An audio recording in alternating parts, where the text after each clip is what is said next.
ప్రతి 3 నెలలకు ఒకసారి కుప్పం నియోజకవర్గంలో పర్యటిస్తారని ఏపీ సీఎం చంద్రబాబు సతీమణి నారా భువనేశ్వరి తెలిపారు. కుప్పం నియోజకవర్గం వీకోట్లో ఎన్టీఆర్ సుజలా వాటర్ ప్లాంట్ ప్రారంభించిన భువనేశ్వరి స్థానిక మార్కెట్ యార్డ్లో ఏర్పాటు చేసిన కార్యక్రమంలో మహిళలతో ముఖాముఖి నిర్వహించారు. కుప్పం నియోజకవర్గ ప్రజల రుణం తీర్చుకుంటారని తెలిపారు.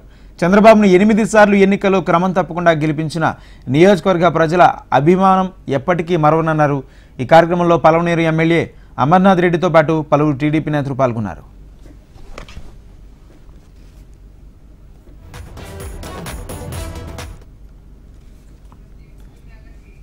నామినేషన్ వేసేటప్పుడు చంద్రబాబు నాయుడు గారికి నేను హామీ ఇచ్చాను, ప్రతి 3 నెలలకి నేను కుప్పం విజిట్ చేస్తానని. ప్రతి 3 నెలలకి తప్పకుండా వస్తాను. మా ప్రజల్ని నేను కలుసుకుంటాను. మీ అందరిలో సంతోషం అనేది నేను చూడాలి. కుప్పం ప్రజలు సంతోషంగా ఉండాలి, కరువు లేని కుప్పంగా మిగిలిపోవాలి. అది నా కళ. చంద్రబాబు నాయుడు గారిది ఆయన దూరదృష్టి ఎక్కువ. ఆయన కరువు అనేది ఆంధ్రప్రదేశ్లో ఉండకూడదు అనేదే ఆయన విజన్ 2047లో పెట్టారు. అది తప్పకుండా నెరవేరుతుందని